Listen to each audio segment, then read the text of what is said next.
من خلال كرة القدم القوة আর্জেন্টিনাকে হারাতে আমরা আজ সর্বোচ্চ শক্তি প্রয়োগ করব।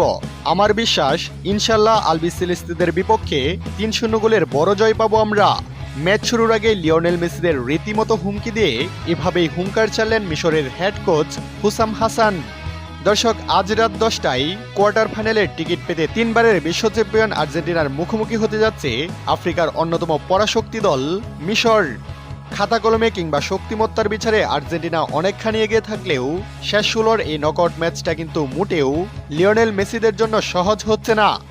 ইতিহাস ঘাটলে দেখা যায় আন্তর্জাতিক ফুটবলে আর্জেন্টিনা মোটে একবার মুখোমুখি হয়েছিল মোহাম্মদ সালাহদের মিশরের সাথে, আর সেই একমাত্র দেখাই 2-0 গোলের ক্লিন জয় পেয়েছিল আলবিসেলেস্তেরা। তবে অতীত নিয়ে বর্তমান বিচার করা যাবে না, এখন সময় পাল্টেছে।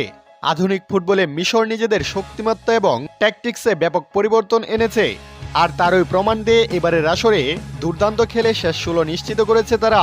প্রতিপক্ষ বিশ্ব চ্যাম্পিয়ন হলেও তাদেরকে হারিয়ে ফুটবল বিশ্বকে চমকে দিতে পুরোপুরি প্রস্তুত মিশরের head coach Husam Hasan. Match পূর্ববর্তী সংবাদ সম্মেলনে আর্জেন্টিনাকে রীতিমতো প্রচ্ছন্ন হুমকি দিয়ে তিনি বলেন, দেখুন, শেষ 16তে আমাদের প্রতিপক্ষ বর্তমান ডিফেন্ডিং চ্যাম্পিয়নরা, তবে আমাদের তীক্ষ্ণ কৌশল আর ট্যাকটিক্সের কাছে তারা আটকে যেতে পারে। আমরা কঠোর পরিশ্রম আর নির্দিষ্ট দিনে নিজেদের সেরাটা ঢেলে দিয়েই এই পর্যন্ত এসেছি। আমি আশা করছি ইনশাল্লাহ আর্জেন্টিনার বিপক্ষে এবার আমরা একটি ক্লিন জয় পাব। মিশরের কোচের এমন আত্মবিশ্বাসী হুঙ্কার কি মাঠের লড়াইয়ে সত্যি প্রমাণ হবে?